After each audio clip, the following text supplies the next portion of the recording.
वहीं नोएडा पुलिस ने फर्जी पुलिस वेरिफिकेशन करने का बड़ा खुलासा किया है। पुलिस ने 3 आरोपियों को गिरफ्तार कर लिया है। फर्जी पुलिस वेरिफिकेशन करने वाले गिरोह का नोएडा पुलिस ने बड़ा खुलासा किया।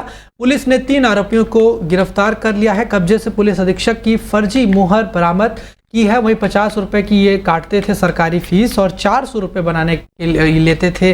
वहीं इसी तरह ये फर्जी पुलिस वेरिफिकेशन बनाया करते थे और आरोपी जो है वो पकड़ लिए गए हैं। छपरौली गांव में ये जनसेवा केंद्र चलाया करते थे। वहीं मेड और किराएदारों की फर्जी तरीके से ये वेरिफिकेशन कराया करते थे और इनके कब्जे से पुलिस ने 2 लैपटॉप, 2 मोबाइल, 130 पुलिस वेरिफिकेशन फर्जी सत्य प्रति बरामद भी की है। नोएडा के एक्सप्रेसवे थाना पुलिस ने फर्जी पुलिस वेरिफिकेशन करने वाले गिरोह का खुलासा किया। लोग कैसे कांटेक्ट करते थे इनसे वेरिफिकेशन के लिए? ये खुद ही करते थे और इनके जानकारों के द्वारा वो आते थे लोग और उससे फिर ये वेरिफिकेशन करते थे। एक ही हाउसिंग सोसाइटी का मामला या और भी कई हाउसिंग सोसाइटी? अभी तो केवल एक ही का प्रकाश में आया है, बाकी और का हम पता कर रहे हैं कि और कोई किस्सा मिला है कि कितने बड़े स्तर पर। कितने पैसे लेते थे सर? कितने पैसे अब तक अर्निंग की होगी इन्होंने? देखिए 50 रुपए की तो फीस काटते थे और बाकी 400 रुपए ये लेते थे। पर इनका कहना है कि 2 से 3 या 3-4 पर डे ही आते थे लगभग। कितने दिन में बनवा देते थे वेरिफिकेशन? कितने दिन में तो बहुत जल्दी ही हो जाता था क्योंकि सारे फार्म मुहर सब कुछ इन्हीं के पास था। सिर्फ मेड का ही वेरिफिकेशन कर रहे थे और भी कोई वेरिफिकेशन?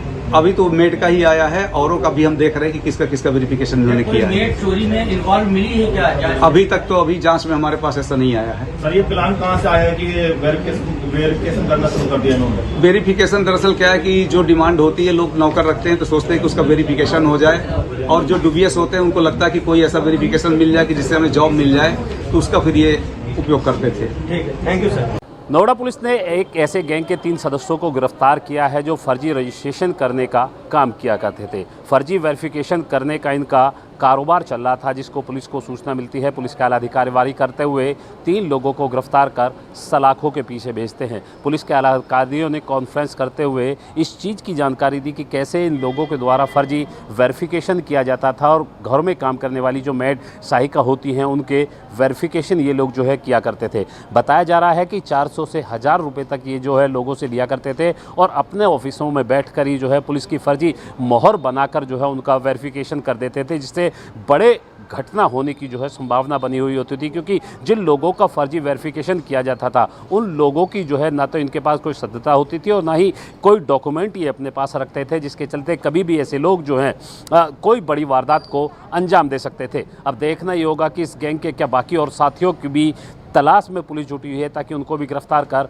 सलाखों के पीछे भेजने का काम किया जा सके। कैमरामैन अभिमन्यु के साथ ताहिर सैफी, डेली 24 भारत, नोएडा।